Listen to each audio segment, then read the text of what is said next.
অনেক ছেলেরা বলে মেয়েরা নাকি কিছু করলেও খুশি হয় না, বাট আমি আজকে দেখাবো মাত্র 100 টাকায় কি করে একটা মেয়েকে খুশি করতে হয়। চলো দেখা যাক। প্রথমেই কিন্তু দেখা করতে যাওয়ার আগে তোমার ফুলের জন্য তোমায় নিয়ে নিতে হবে কয়েকটা ফুল, যেটা কিনতে আমার খরচ হয়েছিল মাত্র 25 টাকা। আমি টাকাটা পে করে দাদার কাছ থেকে ফুলগুলো নিয়ে চলে যাই আমার ডেটের কাছে। আর আমার আজকের ডেটটাকে তোমরা কি জানতে চাও?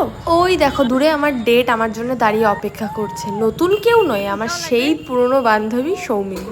তারপরে 10 টাকা খরচ করে কিনে দিলাম একটা কুলফি মালাই। যেই গরম পড়েছে বাইরে, এটা খেয়ে আপাতত ঠান্ডা হোক আর একটু খুশি হোক, তারপরে না হয় আর কোথাও নিয়ে যাওয়া যাবে। এই দেখো কথা বলতে বলতে আমাদের ট্রেনও চলে এসেছে। তারপরে নিয়ে গেলাম পাগলিটাকে মোমো খাওয়াতে। সেখানে খানিকক্ষণ বসে সুখ দুঃখের গল্প করছিলাম আর সেজে গেলাম ওর পুকি গার্লফ্রেন্ড। এইটুকুনি তো চায় একটা মেয়ে, তাই না? কয়েকটা ছবিও তুলে দিলাম আর এতেই মেয়ে কত খুশি। তারপরে খাওয়ালাম ওর ফেভারিট মোমোস, যার দাম ছিল 50 টাকা। এবার আমার কাছে 100 টাকা থেকে মাত্র 5 টাকা বেঁচে, তবুও আমরা কিনে নিয়েছিলাম দুটো আইসক্রিম, শুধু ওর আবদার রাখার জন্য।